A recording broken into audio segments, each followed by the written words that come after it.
Hello everybody, my name is Nastassja. The topic of my research is exploring how a sense of belonging is constructed in the accounts of autistic girls who attend mainstream school in England. So why did I do this research? Why was it important? First of all, the research on autism has disproportionately focused on autistic boys. So that means that we have less knowledge, less understanding about autistic girls and how to support them. Secondly, the research shows that there's an increased number of autistic people being excluded from mainstream schools, and this negatively impacts their mental health.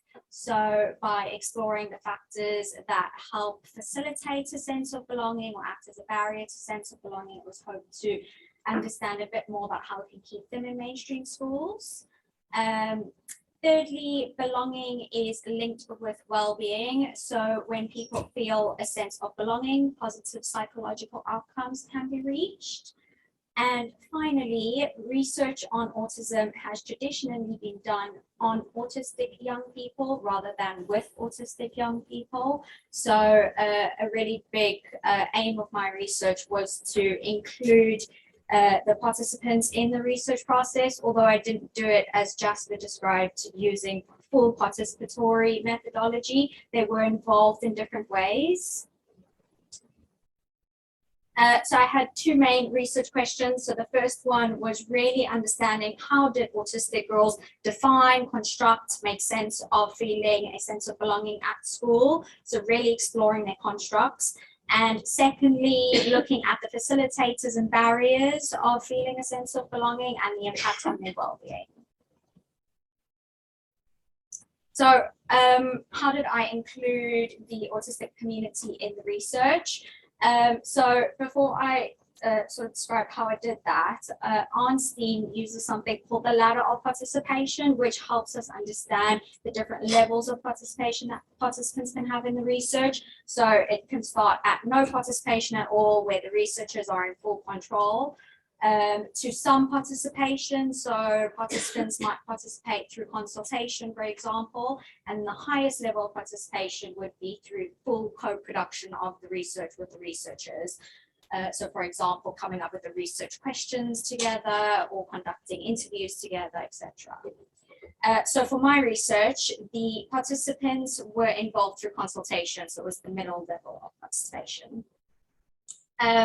I had an autistic advisory group of 2 autistic girls who provided some pre-study considerations. So they helped with co-producing the information letters and consent forms, making sure that they were accessible to the autistic community and inclusive of their needs. They also, for example, provided some consultation on what I can do to change my methodology to reduce some anxiety they might experience in participating in the research.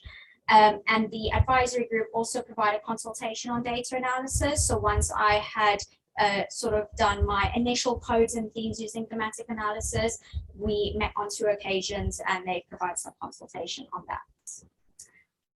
So my participants, I recruited 18 autistic girls aged between 12 and 18 years old. They all attended mainstream secondary schools in England and all had a formal diagnosis of autism. I met each participant on 2 occasions. So for the first time, and everything was done virtually because of the pandemic. So for the first session, the main purpose was to build rapport. So to give the participants a chance to meet me, get to know me, feel comfortable with me, ask questions about my research, explore what they might have to do if they still wanted to participate in the research.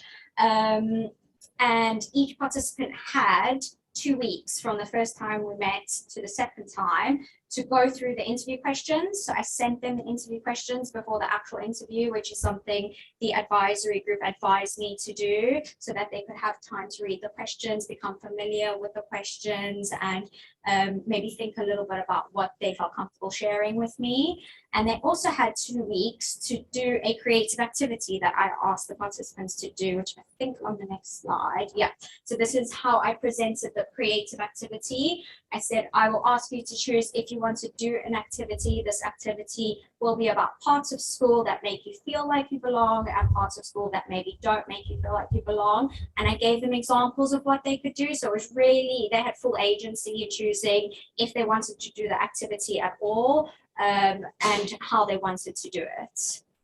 If they didn't want to, that was absolutely fine. We just had the interview. So yeah, virtually met all participants 2 weeks after the first session, where we had the semi-structured interview.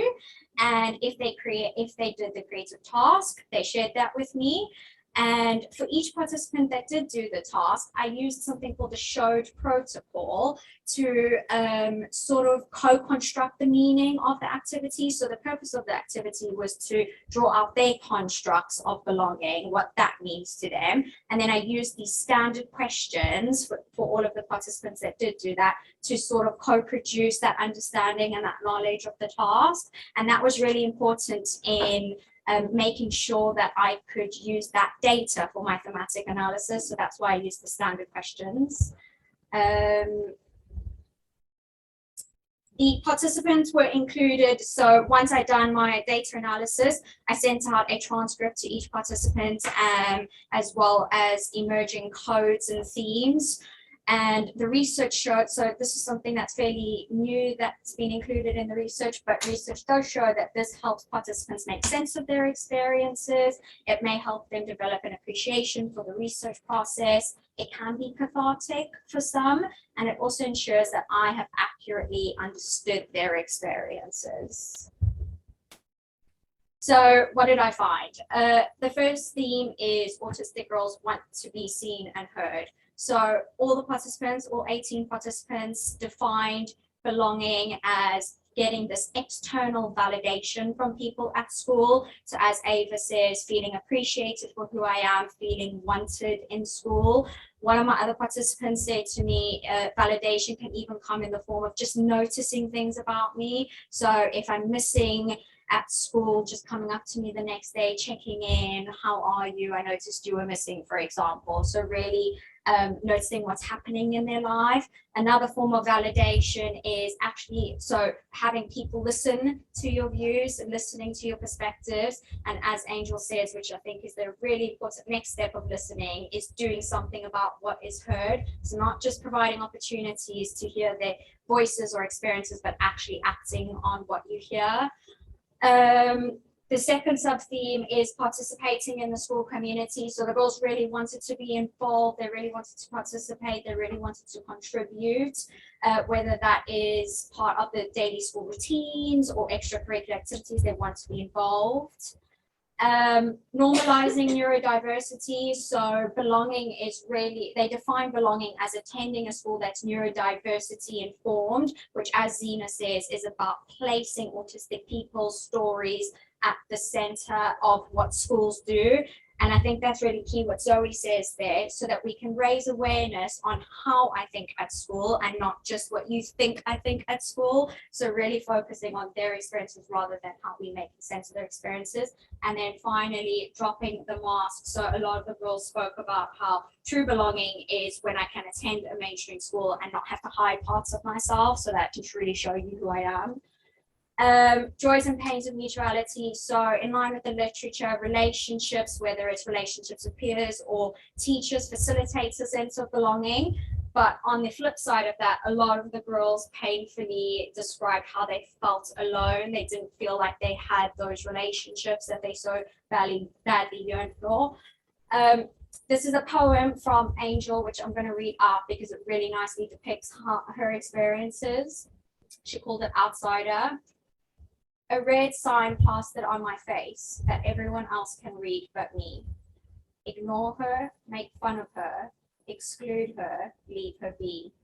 Whatever it says is unimportant because I can make it out from the way I'm treated. It seems they'd rather be without. Nobody makes an effort, and I often wonder why. But it's not solely about why. Instead, it's about what their actions imply. So a lot of the participants spoke about that lack of reciprocal effort from people to form relationships with them. And this loneliness and peer rejection is nicely depicted in some clay models that one of my participants did for me. I don't know if you can see, but it says me on there, really depicting herself.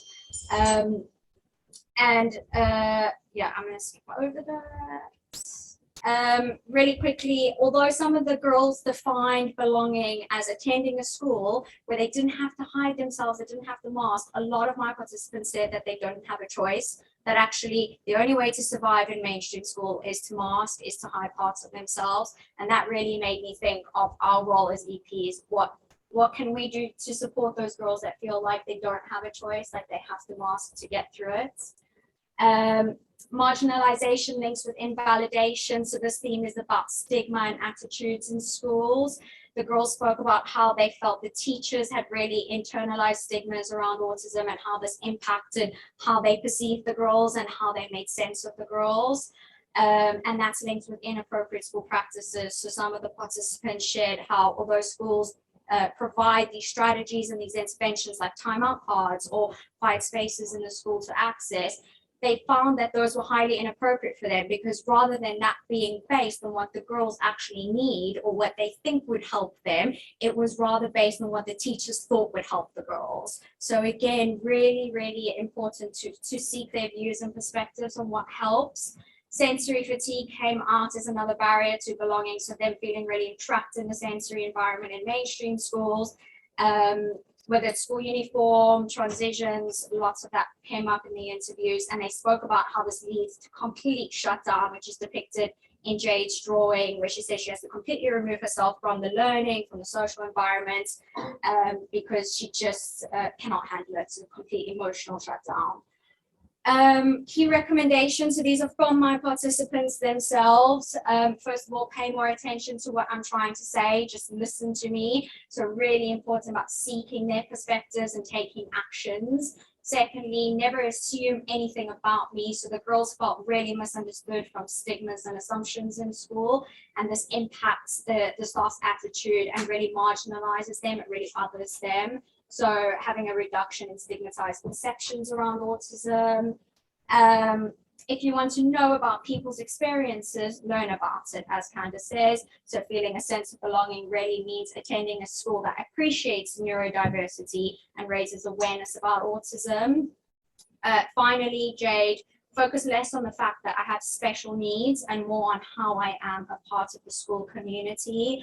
So that is really linked to the fact that the girls want to participate, they want to be involved. This is what it means to feel a sense of belonging, but the schools need to make reasonable adjustments that are based on what the girls think will help them, not what school staff think will help them. So again, seeking their views and perspectives.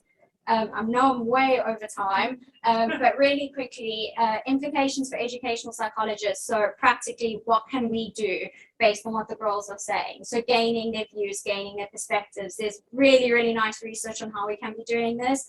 As you can see in my methodology, you can do drawings, you can ask the girls to write stories about their experiences. Photo voice is a really nice methodology. If anyone wants to look it up, it's great. It's where we ask participants to take pictures of their experiences.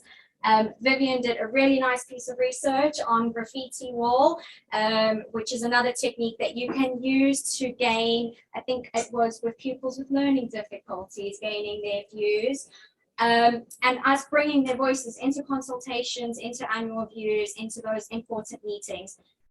Finally, co-producing outcomes and strategies for reasonable adjustments. So really, again, seeking their views and co-producing with the girls. What would it look like in practice? What would support look like for you? And I think two more, providing training and workshops on how schools can adopt neurodiversity informed practices. So the girls define belonging as attending schools that are neurodiverse informed. And one of the girls gave me a really good example about having it during PSHE lessons, for example, including autistic people's stories so that you can raise awareness about autism through the curriculum, for example. And finally, challenging stigma about autism as a means to raise awareness. So we can do this through contact conversations, planning meetings, consultation, training, etc.